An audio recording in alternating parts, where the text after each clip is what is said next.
السلام عليكم ورحمة الله وبركاته. إن الحمد لله نحمده ونستعينه ونستغفره ونعوذ بالله من شرور أنفسنا ومن سيئات أعمالنا. من يهده الله فلا مضل له ومن يضلل فلا هادي له. وأشهد أن لا إله إلا الله وحده لا شريك له وأشهد أن محمدا عبده ورسوله صلى الله تعالى عليه وعلى آله وصحبه وسلم تسليما كثيرا.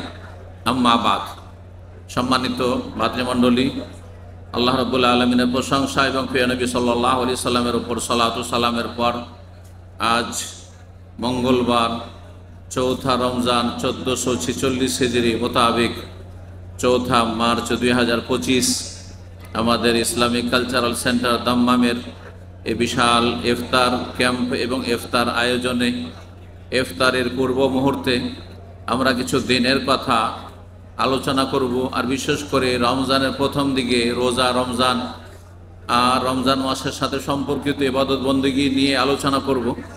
আর তারপরে ইনশাআল্লাহ তাআলা আমরা কিছু আকীদা বিষয়, তাওহীদের বিষয়, সুন্নাতের বিষয় আর অন্য অন্য ফরজ যেসব গুরুত্বপূর্ণ আমল ইবাদত বন্দেগী সেসব নিয়ে ইনশাআল্লাহ তাআলা আপনাদের সামনে বিষয়ভিত্তিক আলোচনা রাখব। আজকে আমরা আলোচনা করব রোজার ফজিলত সম্পর্কে। রোজা আর ফজিলত সম্পর্কে, রমজানের ফজিলত সম্পর্কে বেশ কিছু কথা আমরা আলোচনা করেছি, কিন্তু রোজা সিয়ামের ফজিলত সম্পর্কে আমরা দু একটি হাদিস শোনাবো। আর তারপরে সময় থাকলে অন্যান্য বিষয় আমরা তার সাথে পেশ করার চেষ্টা করব। আল্লাহ রাব্বুল আলামিন যেন আমাদেরকে এই রোজা রমজানের গুরুত্ব বুঝার তৌফিক দান করেন এবং ফরজ রোজা সুন্দরভাবে পুরোপুরি রাখার তৌফিক দান করেন, ঈমানের সাথে, শারীরিক সুস্থতার সাথে এবং সার্বিক শান্তির সাথে আল্লাহ রাব্বুল আলামিন ইবাদত বন্দেগীগুলি করার তৌফিক দান করেন। সিয়ামের সাথে আল্লাহ কিয়াম তারাবি সুন্দরভাবে আদায় করার তৌফিক দান করেন। রমজান মাস হচ্ছে কোরআনে কারীমের মাস, কোরআনে কারীমের তেলাওয়াতের বেশি বেশি তৌফিক দান করেন। যারা কোরআনে কারীম পড়তে জানেন না তাদেরকে কোরআন শেখার তৌফিক দান করেন। কোরআন যারা পড়তে পারেন কিন্তু অর্থ বোঝেন না তাদেরকে আল্লাহ অর্থ বোঝার তৌফিক দান করেন। কারণ কোরআনের অর্থ না বুঝলে আল্লাহ আপনাকে আমাকে কি সম্বোধন করেছেন, কি হুকুম করেছেন, কি বারণ করেছেন, কি করে জানবেন আপনি? শুধু পরের মাধ্যমে, পরের জিভা দিয়ে তো স্বাদ চাখা হয়নি। খাওয়া দাওয়ার ক্ষেত্রে পরের জিভাতে স্বাদে ও যদি বলে যে ঝাল তো ঝাল আপনার কাছে, ও যদি বলে যে না লবণ কম তো কম, লবণ বেশি তো বেশি, এটা তো দুনিয়ার ক্ষেত্রে করেন না। কিন্তু ধর্মের ক্ষেত্রে, ঈমান ইসলামের ক্ষেত্রে, আখিরাতের ক্ষেত্রে, জাহান্নাম জান্নাতের বিষয়, যেখানে জাহান্নাম থেকে বাঁচতে হবে, জান্নাতে যেতে হবে, এই বিষয়ের ক্ষেত্রে সব পরের স্বাদের ওপর আপনি নির্ভরশীল। হুজুররা কোরআন আমাদেরকে শিখান, কোরআনের কথা বলেন, কোরআনের আলোচনা করেন, ওই তাফসীর করেন, দ্বীনের কথা বলেন। আপনাকে নিজে বুঝতে হবে না, আপনার নিজে বুঝা ফরজ কাজ, এটাকে গরজ করতে হবে। দুনিয়ার গরজে ভাঙা আরবি শিখে গেছেন, সৌদি আরবে সে মালিককে বুঝাইতে হবে, আর ফোরম্যান সুপারভাইজারের কথা বুঝতে হবে, বুঝাইতে হবে, আর কাজ নিতে হবে, কাজ দিতে হবে, আর পয়সা বেতন নিতে হবে। যার ফলে ভাঙ্গা আরবি দিয়ে বুঝিয়েও নিচ্ছেন, বুঝাও নিচ্ছেন, যে আরবিতে কোনো অস্তিত্ব নেই।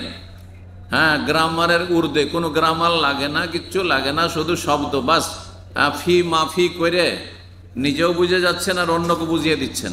কারণ এটা দুনিয়ার স্বার্থ, দুনিয়ার গরজ। আখিরাতের স্বার্থে কি করছেন আপনি? পরকালের স্বার্থে কি করছেন আপনি? জান্নাত যাওয়ার জন্য আপনার কি কর্মসূচি আছে? কিছু আছে? জাহান্নাম থেকে বাঁচার জন্য কিছু কার্যক্রম আছে আপনার? কোনো আপনার প্ল্যানিং আছে? কিছুই নেই আপনার জীবনে, ব্যাস দেখা দেখি। এভাবে চলবে না। আল্লাহ রাব্বুল যেন সঠিক বুঝ দান করেন এবং প্র্যাকটিসিং মুসলিম হওয়ার তৌফিক দান করেন। প্র্যাকটিসিং মুসলিম আজকালকার ভাষায়, তার মানে আপনি এলেম শিখবেন, আর যা শিখবেন সেই অনুযায়ী আমল করবেন, সে অনুযায়ী আকীদায় যদি ভুল ভ্রান্তি থাকে পরিবর্তন করবেন, আর আপনি অগ্রগামী হবেন এবং ফরজ ওয়াজিবের সাথে সুন্নত নফল আদায় করবেন এবং সমস্ত রকমের সন্দেহ, হারামের যেখানে সংশয় সন্দেহ রয়েছে সেখান থেকে আপনি দূরে থাকবেন।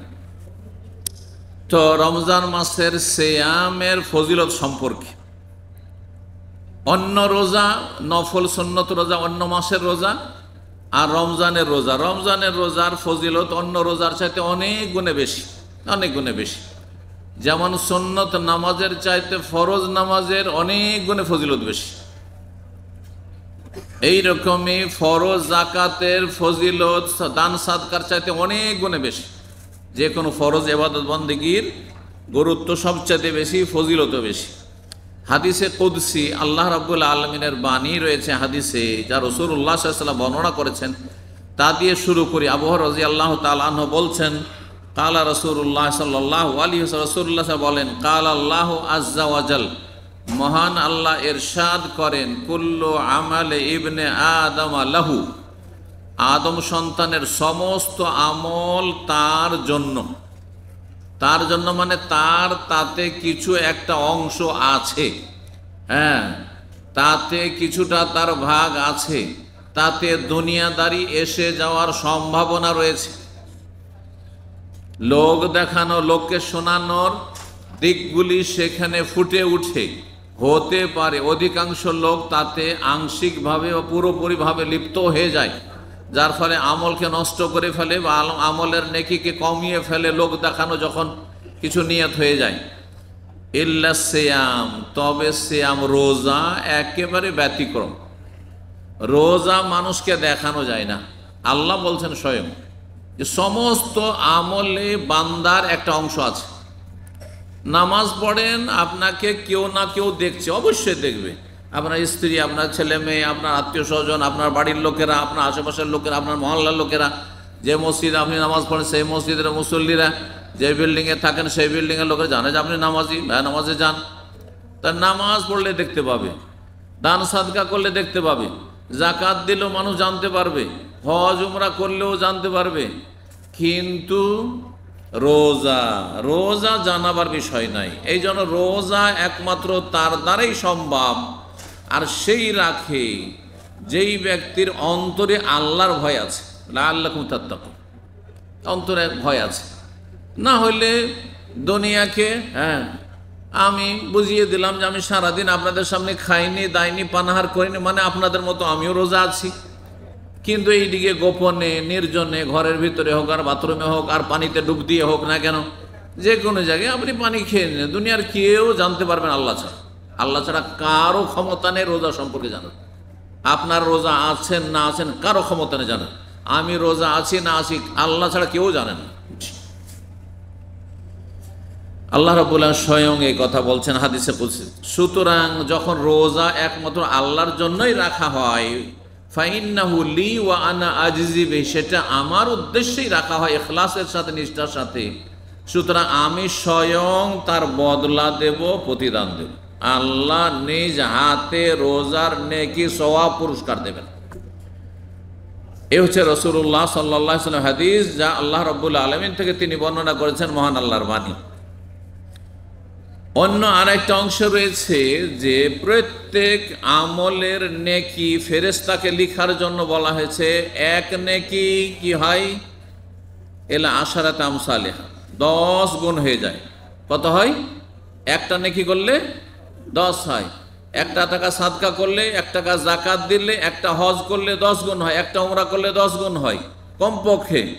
এলা সাবে মেয়াতে দেফিন, সেটা বাড়তে বাড়তে কারো জন্য 100 হইলো, 200 হইলো, 300, 400, 500, 600। এলা সাবে ম্যাক্সিমাম সেটা সর্ব ঊর্ধ্বে 700 পর্যন্ত হয়ে যায়। তাহলে একটা নেকি, 1 রাকাতের নামাজের নেকি 700 পর্যন্ত পৌঁছিতে পারে।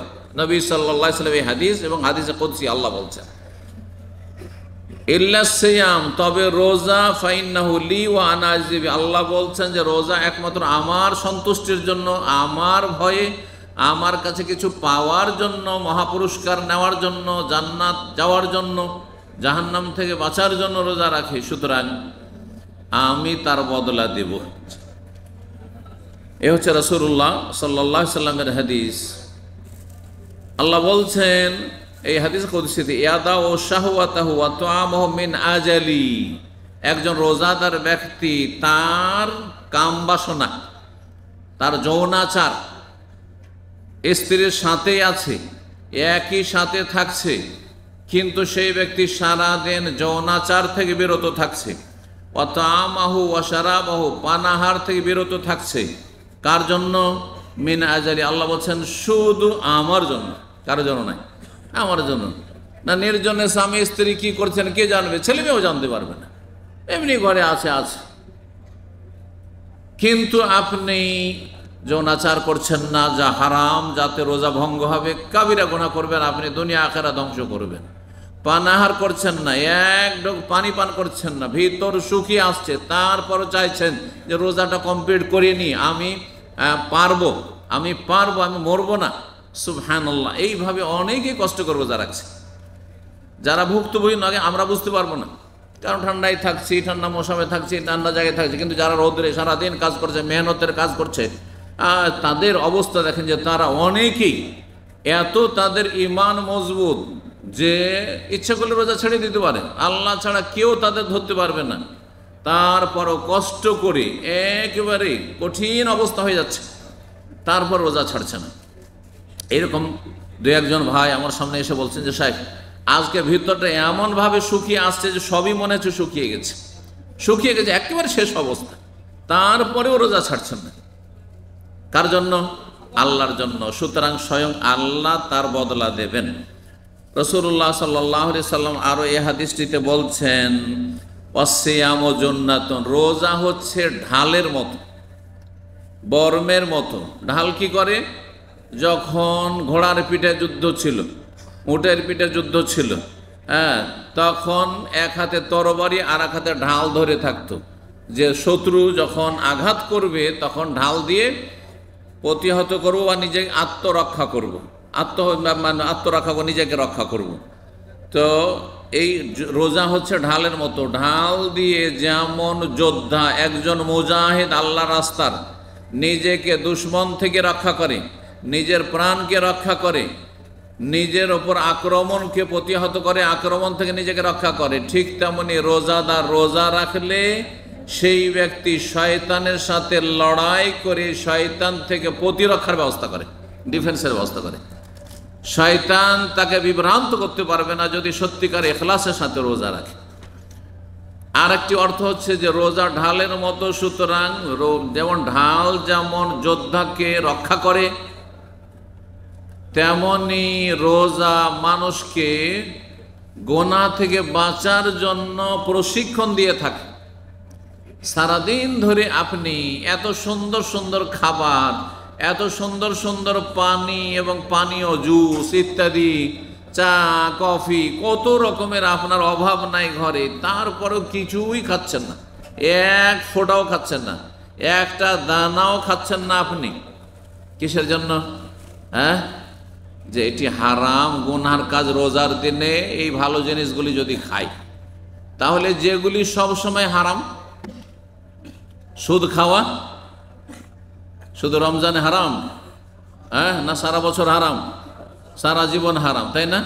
ঘুষ খাওয়া সবসময় হারাম, পরে টাকা পয়সা বেইমানি করা, ধার নিয়ে উধাও হয়ে যাওয়া, না দেওয়া, সব সময় হারাম। বেইমানি করা, কারো জমি জায়গা দখল করে নেওয়া, কাউকে মারধর করা, কাউকে খুন করা, কারো হক নষ্ট করা, কারো মান ইজ্জত নষ্ট করা, ইত্যাদি ইত্যাদি, যত আল্লাহ এবং রসুলের নাফরমানি এবং যেগুলি পাপ, এমনকি সামাজিকভাবে যেগুলি পাপ বলে স্বীকৃত, সামাজিকভাবে যেগুলো ক্রাইম বলে, অপরাধ বলে স্বীকৃত, সেগুলোর জন্য তো শরীয়ত লাগে না। কারণ কমন সেন্সে বুঝছেন যে এগুলো মানুষের কাজ না, সমাজ বিরোধী কাজ। যেমন চুরি করা, ডাকাতি করা, ছিনতাই করা, বেঈমানি করা, আত্মসাৎ করা, মারামারি করা, কলহ বিবাদ করা, খুন করা, জেনা করা, ধর্ষণ করা, ব্যভিচার আর মদ খাওয়া, এগুলো সামাজিক অপরাধ। হিরোইন গাঁজা খাওয়া সামাজিক অপরাধ, সোশ্যাল ক্রাইম। এগুলি অমুসলিমও জানছে যে এগুলি হচ্ছে ক্রাইম, আর এরা হচ্ছে ক্রিমিনাল। কিন্তু ইসলামে শুধু এগুলি ক্রাইম নয়, এছাড়াও ইসলাম যেহেতু জীবনের প্রতিটি দিককে সামিল, ইসলাম হচ্ছে পূর্ণাঙ্গ জীবন বিধান, সুতরাং ইসলামে আকীদা নষ্ট করলে সবচাইতে বড় ক্রিমিনাল। যেই ব্যক্তি শিরিক করে সেই ব্যক্তি সবচাইতে বড় অপরাধী। যেই ব্যক্তি দুর্গা দরগাকে সেজদা করে, মাজারে সেজদা করে, মূর্তিকে সেজদা করে, গাছকে সেজদা করে, পাথরকে সেজদা করে, অথবা আল্লাহ ছাড়া অন্যের কাছে সাহায্য চায়, জিনের কাছে সাহায্য চায়, আর গণকের কাছে সাহায্য চায়, ভবিষ্যৎ জানতে চায়, সেই ব্যক্তি সবচেয়ে বড় অপরাধী। সবচেয়ে বড় অপরাধী যে আকীদা নষ্ট করে, সে সবচেয়ে বড় অপরাধী। যে ব্যক্তি জানে না যে আল্লাহ কোথায়, যে বলে আল্লাহ সর্বত্র বিরাজমান, হ্যাঁ, কলবে কলবে আল্লাহ, কলবুল মোমেন আরশুর রহমান, মোমেনের কলবে আল্লাহর কত আল্লাহ আছে যে আপনার কলবে, আমার কলবে, সবার কলবে, হ্যাঁ, আর সব কিছুতে বিরাজমান, কুকুর শ্রীকাল সব কিছুতে আল্লাহ বিরাজমান, সর্বত্র বিরাজমান, সব কিছুতে বিরাজমান। আউযু বিল্লাহ। তাহলে এই ব্যক্তি আকীদার মূর্খ, যে আকীদার মৌলিক বিষয়টি জানে না, ইসলামের মৌলিক বিষয় জানে না, যার ধারণা আল্লাহ সর্বত্র বিরাজমান মানে হিন্দুদের ধর্ম। কারণ হিন্দুরা সব কিছুরই পূজা করে, কারণ তাদের ব্রহ্মা তাদের ধারণায় সব কিছুতে। সুতরাং পাথর পূজা করলেও ব্রহ্মার পূজা হয়, আর গাছের পূজা করলেও ব্রহ্মার পূজা হয়, আর আপনার ওই লিঙ্গ পূজা করলেও ব্রহ্মার পূজা হয়, আর ও গাভী গরুর পূজা করলেও ব্রহ্মার পূজা করা হয়। সুতরাং সব কিছুর পূজা করে, সব কিছু তাদের কাছে পূজনীয়। বাপও তাদের কাছে পূজনীয়, মাও তাদের কাছে পূজনীয়, আমাদের কাছে পূজনীয় না। হ্যাঁ, তাদের আনুগত্য করা ফরজ, কিন্তু তারা তাদের এবাদত চলবে না। একমাত্র এবাদত কার জন্য?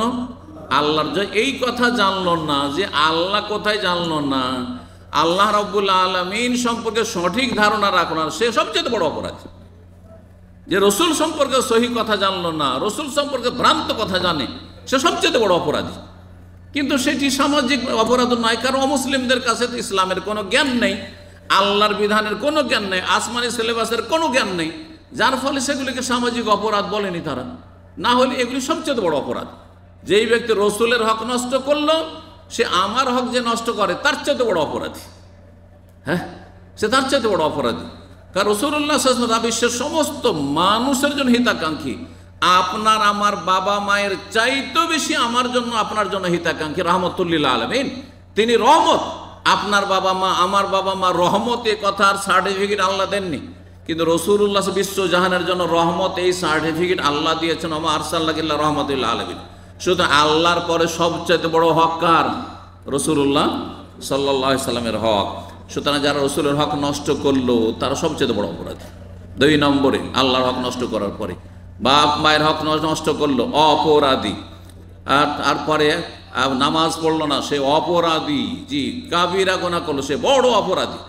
কিন্তু সমাজে বেনামাজি কোনো অপরাধী নয়। সুতরাং বেনামাজিকে মেয়ে তুলে দিয়ে দিচ্ছেন, বেনামাজির সাথে বোনের বিয়ে দিয়ে দিচ্ছেন, আর বেনামাজির সাথে আপনার আন্তরিকতা, অন্তরের বন্ধু, অন্তরঙ্গ বন্ধু আপনার হয়ে যাচ্ছে, যেগুলি হারাম। একজন খুনি, একজন জেনাকারী, একজন আপনার গাঁজাখোর, একজন হিরোইনখোর, একজন সুদখোর, ঘুষখোর যেমন অপরাধী, তার চাইতে কম অপরাধী নয় একজন বেনামাজি, একজন বেরোজাদার। এগুলো আমাদেরকে অবশ্যই জানতে হবে, যাতে করে আমরা জানি যে কারা অপরাধী।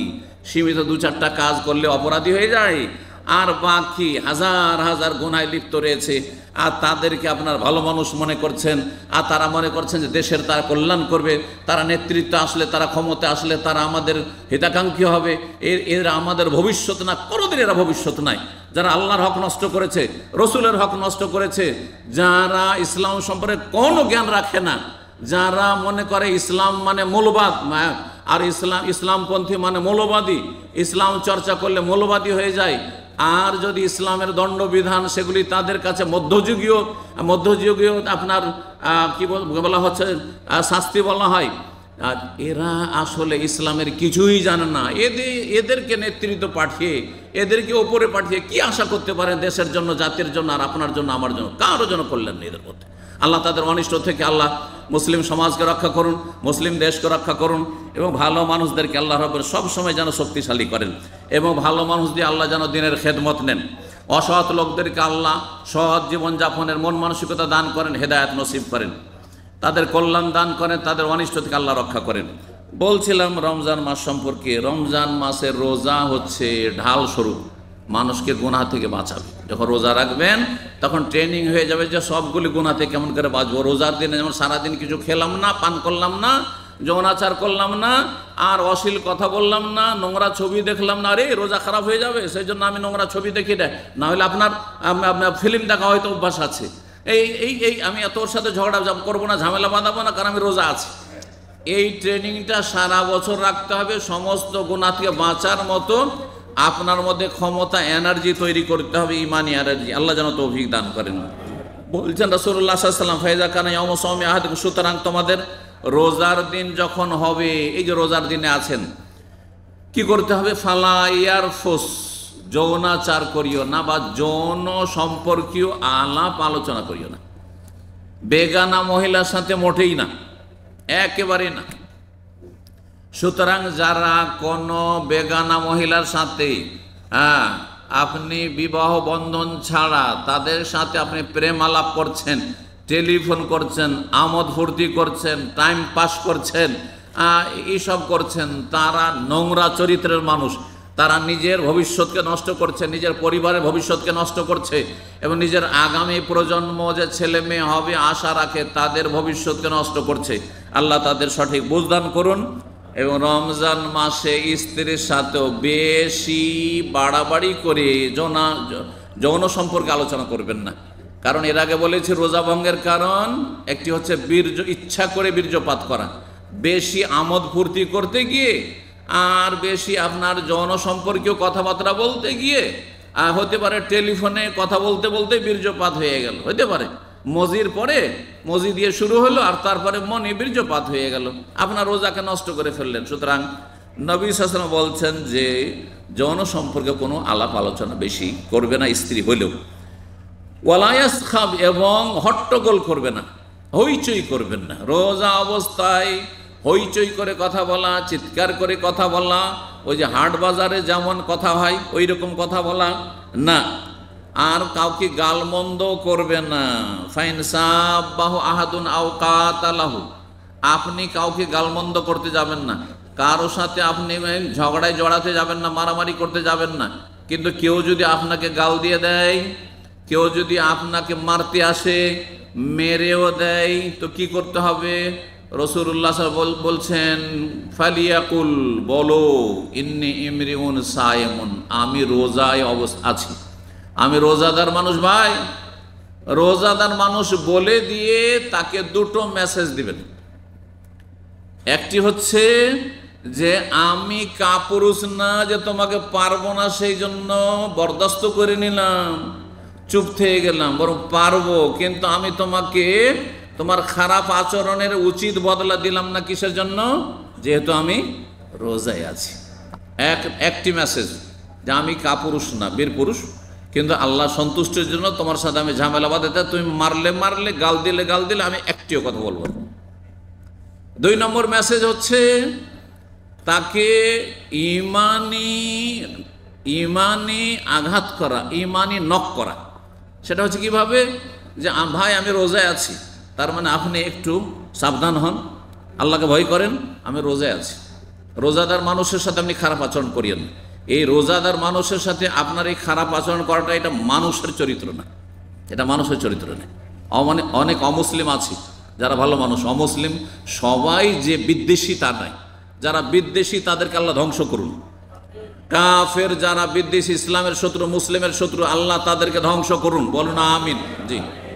কিন্তু প্রতিটি সমাজে খারাপের সাথে ভালো মানুষ আছে, সংখ্যা কম আর বেশি।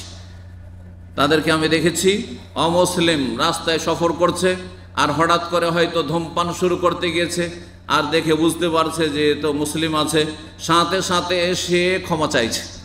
ও ভাবছে যে আমার ধূমপানের কারণে, ওর ধূমপানের কারণে আমার রোজার ক্ষতি হয়ে যাবে, সুতরাং সে পাপী হয়ে যাবে, সেজন্য আমার কাছে ক্ষমা চাইছে। যেটা অনেক মুসলিম মূর্খ বেদিন মুসলিমও এই আমলটা করে না। তাহলে অমুসলিম সমাজেই রোজার একটা কি আছে? শ্রদ্ধাবোধ আছে, রোজার একটা মান সম্মান আছে যে আপনি একটা ইবাদতে আছেন। এই কথাটি যে আপনার সাথে ঝগড়া করতে আসছে, মারামারি করতে আসছে, যে গাল দিচ্ছে আপনাকে, তাকে এই মেসেজটি দিয়ে দেন যে ভাই আমি রোজায় আছি, আমার সাথে তোমার এই আচরণ করাটা মোটেই মানুষের কাজ নাই, মানবতা বিরোধী কাজ। তারপরে রাসূলুল্লাহ সাল্লাল্লাহু আলাইহি ওয়াসাল্লাম বলছেন, ওয়াল্লাযী নাফসু মুহাম্মাদিন বিয়াদি, সে আল্লাহর কসম করে বলছি যার হাতে মুহাম্মদ সাল্লাল্লাহু আলাইহি ওয়াসাল্লামের জীবন রয়েছে, লা খালুফু ফামিস সাইব আতিয়াবু ইনদাল্লাহি মির রিহিল মিস্ক, রোজাদারের মুখের ঘ্রাণ, পেট খালি হওয়ার কারণে যে মুখে যে ঘ্রাণ হয় বা মুখে যে একটু দুর্গন্ধ হয় সন্ধ্যাবেলার দিকে ইফতারির পূর্ব মুহূর্তে, সেটি আল্লাহর কাছে কিয়ামতের দিনে মৃগ নাভির মূল্যবান আতরের চাইতে বেশি সুগন্ধিময়। এত আল্লাহ ভালোবাসেন। রাসূলুল্লাহ সাল্লাল্লাহু আলাইহি ওয়াসাল্লাম আলিস সাইম ফারহাতান, রোজাদারের দুটো খুশির সময় রয়েছে। একটি খুশি হচ্ছে কখন? এই ইফতার করার সময়, যে আমি আজকে চতুর্থ রোজা কি করলাম, কি করলাম, কমপ্লিট করলাম, আলহামদুলিল্লাহ 4টি রোজা হলে একটা খুশি। এই খুশিটি খেতে পেয়ে খুশি নাই, রোজা কমপ্লিট করতে পারলাম এই জন্য খুশি, রোজা ইফতারের সাথে সাথে। আর একটি খুশির মুহূর্ত হচ্ছে ইনদা লিকায়ে রব্বিহি, যখন আল্লাহর সাথে হাসরের ময়দানে মোলাকাত হবে একজন মুমিন মুসলিম রোজাদারের, তখন যে আল্লাহ মহাপুরস্কার দিয়ে সম্মানিত করবেন, তাতে অত্যন্ত খুশি হবে। নবী সাল্লাল্লাহু আলাইহি সাল্লাম আরও বলেছেন রোজাদার সম্পর্কে, যে রোজাদারের জন্য স্পেশাল একটি দরজা রয়েছে জান্নাতের। সে দরজার নাম কি? রাইয়ান। মাশাআল্লাহ, এই হাদিসটা সবাই জানেন, কিন্তু এটা দেখেছি যে আমাদের দেশের মানুষ নামাজ রোজা না জানলে অন্তত জানে যে রোজাদারের জন্য স্পেশাল ভিআইপি একটা গেট আছে জান্নাতে, ওর নাম হচ্ছে রাইয়ান। রাইয়ান নাম কেন? এই দরজার নাম রাইয়ান কেন?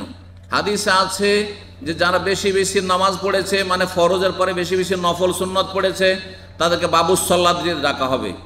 যারা আপনার দান সাদকা বেশি বেশি করেছে, বাবুস সাদাকা, ওর নাম সাদাকা।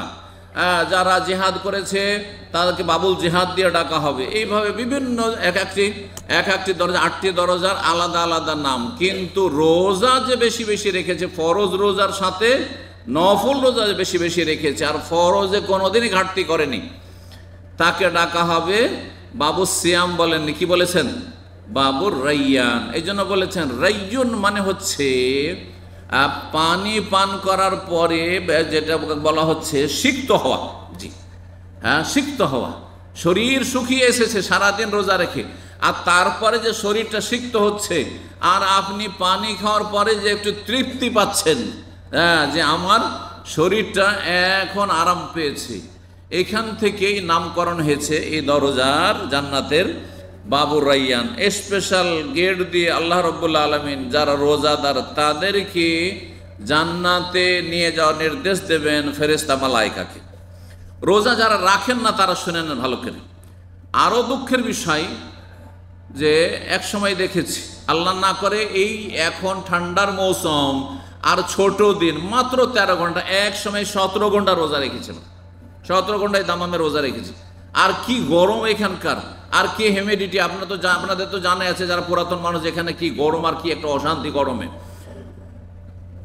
তো সেই সময়গুলিতে বা গত বছরগুলিতে, এমনকি এই দিনও যারা বেদিন তারা এখনো রোজা ছাড়তে পারে, রোজা রাখে না আর ইফতারিতে এসে ইফতার খায়। এইরকমও খবর আমাদের কাছে আছে। তাদের রুমমেটদের থেকে, তাদের বিল্ডিংয়ে যারা বসবাস করে, এক ভাই এসে বলছে এই কয়েক বছর আগে এইরকম ইফতার কামবে এই জায়গায়, বলছেন যে শেখ আমার বিল্ডিংয়ে আমার ছাড়া কেউ রোজা রাখে না। ইন্না লিল্লাহ। আচ্ছা, তারপরে জানেন যে সবাই এখানে ইফতার করতে আসে। ইন্না লিল্লাহি ওয়া ইন্না ইলাইহি রাজিউন। মানে হারামের উপরে হারাম, অপরাধের ওপর অপরাধ, গুনাহের উপরে গুনাহ। চিন্তা করুন তো দেখি, এক তো রোজা রাখেন না, বড় কাবিরা গুনাহ, তারপর রোজাদারদের খাবার এখানে আপনি বিনা রোজায় আপনি হারাম খেতে আসছেন। ভালো করে শোনেন, রোজা না রাখলে কি শাস্তি রয়েছে। জিবরাইল আলাইহিস সালাম একদিন রাসূলুল্লাহ সাল্লাল্লাহু আলাইহি ওয়াসাল্লামের কাছে আসলেন। নবী সাল্লাল্লাহু আলাইহি ওয়াসাল্লাম সেই সময় মেম্বারে চাপছিলেন। নবী সাল্লাল্লাহু আলাইহি ওয়াসাল্লাম মেম্বারের সিঁড়ি কয়টি ছিল? 3টি সিঁড়ি ছিল। প্রথম ধাপে চাপলেন, বলেন আমিন। দ্বিতীয় ধাপে চাপলেন, আবার বলে আমিন। তৃতীয় ধাপে চেপে বসলেন, তখন বলছে আমিন। ফাকালা আমিন আমিন আমিন। সাহাবীরা বুঝতে পারলেন রহস্য। আমিন মানে কি? আমিন মানে কবুল করো, আল্লাহ কবুল কর, ইস্তাজিব। আমিন মানে হচ্ছে আল্লাহ তুমি কবুল করো। তো সাহাবীরা জিজ্ঞেস করলেন না বুঝতে পেরে যে ইয়া রাসূলুল্লাহ ইন্নাকা সাইতাল মেম্বারা, এক্ষুনি আপনি মেম্বারে চাপলেন আর বলেন আমিন আমিন আমিন, কেন? তখন রাসূলুল্লাহ বললেন ইন্না জিবরিল আলাইহিস সালাম আতানি, আজকে জিবরাইল আলাইহিস সালাম এক্ষুনি আমার কাছে এসেছিলেন। আর আসার পরে বললেন যে 3 শ্রেণীর মানুষকে ধ্বংসের দোয়া দাও, আল্লাহর লানত অভিশাপের দোয়া দাও, আল্লাহর রহমত থেকে তারা বঞ্চিত, তাদের সর্বনাশ হোক, তারা ধ্বংস হোক, এই বদদোয়া দাও। আমি বদদোয়া দিচ্ছি জিবরাইল, আর তুমি মুহাম্মদ সাল্লাল্লাহু আলাইহি সাল্লাম আমিন বলো আমার দোয়ার উপর। এই কথা বললেন। তখন আমি এই 3টি গুনার ক্ষেত্রে আমিন আমিন আমিন বললাম যে যারা এই রকমের পাপী তাদেরকে তুমি ধ্বংস করো, তাদেরকে রহমত থেকে বঞ্চিত করো এবং তাদের সর্বনাশ হোক। জি, বললেন মান আদরাকা শাহরা রমজান, তার মধ্যে একজন অপরাধী, এক শ্রেণীর অপরাধী, যেই ব্যক্তি রমজান মাস পেল, ফালা ইউগফার লাহু, রমজান মাস এলো আর 1-2 করে গোটা রমজান মাস শেষ হয়ে চলে গেল, কিন্তু তার গুনাহ মাফ হলো না। গত বছরের গুনাহ, তার আগের বছরগুলির গুনাহ, সব গুনার বোঝা থেকেই গেল, গুনার ক্ষমা নিতে পারল না। ফাদাখালান নারা, সুতরাং সেই ব্যক্তি জাহান্নামে যাক। ফাআবাদাহুল্লাহ, আল্লাহ তাকে তার রহমত থেকে দূর করে দিক। কুল আমিন, জিবরাইল বললেন হে নবী তুমি আমিন বলো। ফাকুল তো আমিন, নবী সাল্লাল্লাহু আলাইহি ওয়াসাল্লাম বললেন যে আমি তখন আমিন বললাম। শুনলেন বদদোয়াটি? যারা রোজা রাখে না এ রমজানের দিনে, অথচ এমন রোগী নয় যে রোজা রাখলে তার রোগ বেড়ে যাবে। শুনে রাখেন, কখন আপনার জন্য ছাড় আছে? রোজা রাখলে রোগ বেশি বেড়ে যাবে, সুগার লেভেল কমে গিয়ে মরে যাওয়ার ভয় আছে, এমন যদি হয়,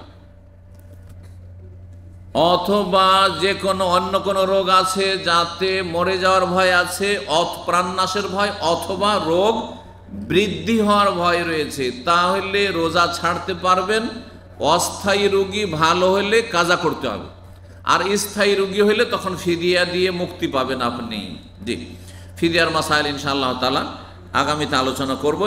এক রোজার বদল একজন মিসকিনের খাবার দেবেন, সেটা পাক করে দেন, অথবা সহজ কথায় 1.5 কিলো করে চাউল, আধা সা 1.5 কিলো করে চাউল বা গম খাবার দিয়ে দেন। তার সাথে আরও কিছু যদি দেন আপনি, তরি তরকারির জন্য আমাদের দেশের মানুষরা যেহেতু ভাত খাওয়া অভ্যস্ত, তো সেটা আরও ভালো, বেশি দিলে কোনো দোষ নেই, কিন্তু সর্বনিম্ন 1.5 কেজি করে চাউল দিতে হবে। তাহলে 1 মাসের রোজা, যারা অত্যন্ত বেশি বৃদ্ধ হয়ে গেছেন, বার্ধক্যের কারণে রোজা রাখতে পারছেন না, অথবা অসুস্থতার কারণ, স্থায়ী অসুস্থতার কারণ রোজা রাখতে আর পারছেন না, আর ভালো হবেন না, ডাক্তার বলছে ভালো হবে না, আর গত রমজানও পারেননি, এইরকম যদি পরিস্থিতি হয় তাহলে কি করতে হবে? 30 রোজায় 30 ডেড়ে কত দিতে হবে? 45 কেজি চাউল একজন গরিবকে দিতে পারেন, আবার কয়েকজন গরিবকে দিতে পারেন, 30 জনকে দিতে পারেন। জি, আবার খাওয়াতেও পারেন। কিন্তু আমাদের সেটা ভুল ধারণা আছে, মনে করে যে রোজা রাখাচ্ছি বদলি রোজা, না না, বদলি রোজা হয় না, এই বদলি হজের মতো বদলি রোজা হয়নি। এই ভাষাটি ভুল এবং কথাটিও ভুল, তথ্য ভুল। বদলি রোজা বলে কিছু নেই, ফিদিয়া মানে আপনি মুক্তি লাভ করছেন মিসকিনের খাবার দিয়ে।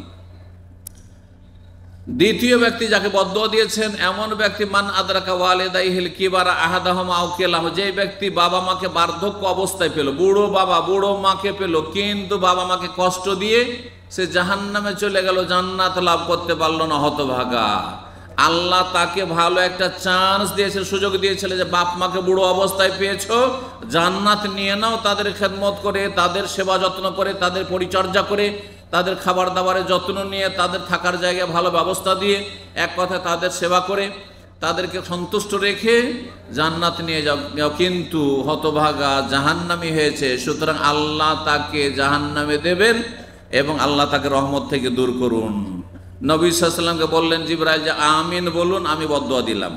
তৃতীয় ব্যক্তি, যেই ব্যক্তি রাসূলুল্লাহ সাল্লাল্লাহু আলাইহি ওয়াসাল্লামের নাম শোনে কিন্তু একবারও দুরূদ পড়ে না, এক মজলিসে কমপক্ষে একবার পড়তে হবে।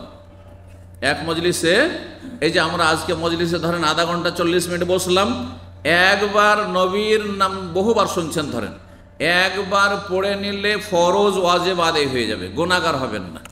আর প্রত্যেকবার যখনই নবীর নাম আসবে তখন যদি বলেন ছোট্ট দুরূদ সাল্লাল্লাহু আলাইহি ওয়াসাল্লাম, তাহলে আপনি অনেক লাভ করলেন, আপনি অনেক বেনিফিট আপনার হইল। একবার নবীর জন্য দোয়া করলেন, দরুদ হচ্ছে নবীর জন্য দোয়া, আর কত গুণ পেলেন?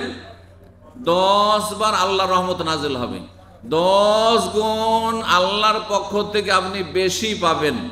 নবী সাল্লাল্লাহু আলাইহি ওয়াসাল্লামের হাদিস, মান সাল্লা আলাইয়া সালাতান ওয়াহিদা, যে ব্যক্তি আমার উপরে একবার দরুদ পাঠ করবে, সাল্লাল্লাহু আলাইহি বিহা আশার, আল্লাহ তার উপর 10 গুণ রহমত বর্ষণ করবেন, বা 10 বার করে রহমত বর্ষণ করবেন। তাহলে 100 বার যদি দরুদ পাঠ করেন নবীর ওপর, তাহলে কত হয়ে যাবে? 110-এ 1000 হয়ে যাবে। এইভাবে চিন্তা করুন তো, যদি আপনি 1000 বার দরুদ পড়তে পারেন, বিশেষ করে জুমার দিনে এই সময়গুলোতে, আর বিশেষ করে যখন নবীর নাম আসছে, প্রত্যেকটি কথায় আয়াত হাদিস যখন আলোচনা করছে, দিনের কথা চলছে, নবীর নাম আসছে, বক্তারও উচিত বলবেন নবীর নাম আসলে সাল্লাল্লাহু আলাইহি ওয়াসাল্লাম, এবং শ্রোতারাও বলবেন সাল্লাল্লাহু আলাইহি ওয়াসাল্লাম। তাহলে 10 গুণ রহমত নাজিল হবে। যারা একবারও দরুদ পাঠ করেন না, যেমন আমাদের দেশে যারা সেকুলার, আমাদের দেশে যারা বেদিন, আমাদের দেশে যারা নাস্তিক, আমাদের দেশে যারা এই মিডিয়ায় যারা বামপন্থী ইসলামের শত্রু, এরা দেখেন মোহাম্মদ বলেছেন, মোহাম্মদ বলেছেন, হ্যাঁ নবী বলেছেন, এই ধরনের কথাবার্তা বলে, একবারও তাদের মুখে কোনো দরুদ নেই।